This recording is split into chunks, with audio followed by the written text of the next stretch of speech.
આગળ આપણે બીજું ગ્રુપ ઊભા થાવ. બીજું ગ્રુપ. હા, તે લાઈનમાં ઊભા રહો તમારી ચિઠ્ઠી લઈને. ચિઠ્ઠી ખોલો. ઓકે. ઓકે.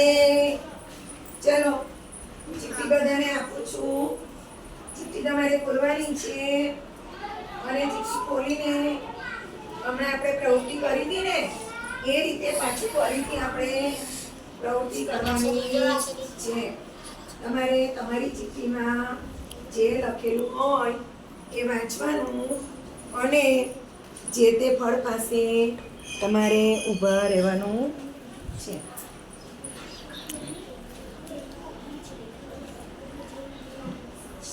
ઓકે. ખોલો ચિઠ્ઠી.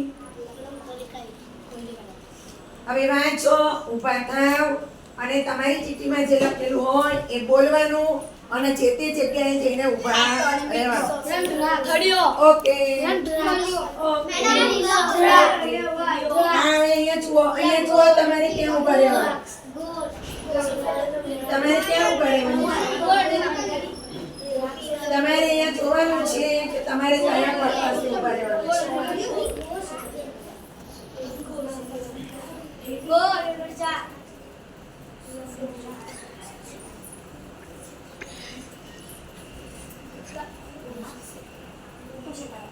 મોસંબી, સફરજન, દ્રાક્ષ. તમને ખબર જ છે કે ગોળ કયું ફળ હોય, લંબગોળ કયું ફળ હોય, બરાબર ને? કેવો કલર હોય અને કેવો સ્વાદ હોય એ તમને ખબર જ છે.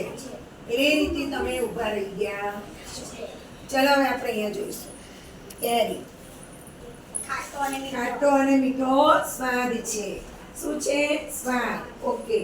ચલો ત્યાર પછી દ્રાક્ષ. શું છે? ગોળ, લંબગોળ, ખાટો મીઠો સ્વાદ, લીલો કલર. ઓકે. સફરજનમાં રેડ કલર. જો બોલવાનું, તમારે જાતે બોલવાનું. ચલો. મોસંબીમાં. ઓકે. બોલો. ઓકે. લંબગોળ ક્યાં આવે? આ તો શું? આ તો મોસંબી છે. ચલો હવે ગોળ. ગોળમાં તળિયો હોય, પછી ગોળ હોય અને ગોળમાં તળિયો હોય. તમારે લંબગોળ વાળું. ઓકે. ચલો શું છે આગળ? શેમાં કઈ જગ્યાએ ઊભા છો તમે? હા, કેરીમાં.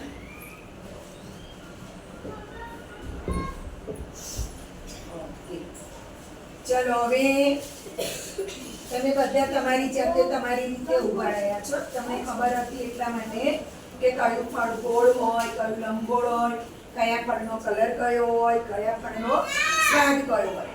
ઓકે. હવે આ કેરી છે. કેરીમાં કેટલા છે, સંખ્યા કેટલી છે એ તમારે ગણવાનું છે. ગણો બધા. હવે દ્રાક્ષમાં 1 અને 2. ઓકે. સફરજનમાં 1 અને 2. અને મોસંબીમાં 1. અને અહીંયા ગોળમાં 1, 2, 3, 4. ઓકે. ગોળમાં કેટલા છો? 4. અને કેરીમાં પણ 4. એટલે ગોળમાં પણ 4 અને કેરીમાં પણ 4.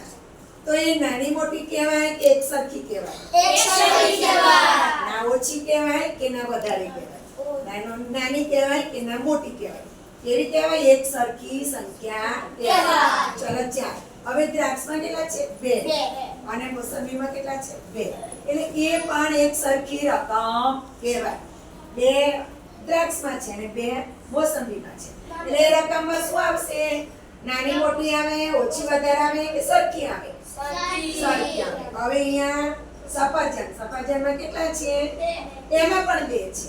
એટલે મોસંબીમાં 2, સફરજનમાં 2 અને દ્રાક્ષમાં 2.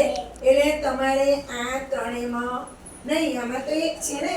મોસંબીમાં 1, તો બોલો ને, મોસંબીમાં 1 અને સફરજનમાં 2 અને દ્રાક્ષમાં 2. તો જેવી રીતે બોર અને કેરીની સંખ્યા એક સરખી છે, એવી રીતે સફરજન અને દ્રાક્ષની સંખ્યા પણ એક સરખી છે. તો સૌથી નાની સંખ્યા કયા ફળમાં છે? મોસંબી. ઓકે, તો મોસંબી કરતા કયા ફળમાં વધારે સંખ્યા છે? દ્રાક્ષ અને સફરજન. પછી બોર આવે ને, બોર અને કેરી, એ બધામાં જ મોસંબી કરતા વધારે સંખ્યા છે. હવે સાંભળો, 4 કરતા ઓછી અને 1 કરતા વધારે એ કઈ સંખ્યા કયા ફળમાં આવશે? દ્રાક્ષ દ્રાક્ષ અને સફરજન. ઓકે, બહુ સરસ. હવે દ્રાક્ષ અને સફરજન એ બંને કરતા નાની સંખ્યા કયા ફળમાં આવશે? મોસંબી. ઓકે, હવે મોસંબી, સફરજન અને દ્રાક્ષ એ ત્રણેય કરતા વધારે સંખ્યા કયા ફળમાં આવશે? સરસ. હવે તમને ખબર પડી ગઈ.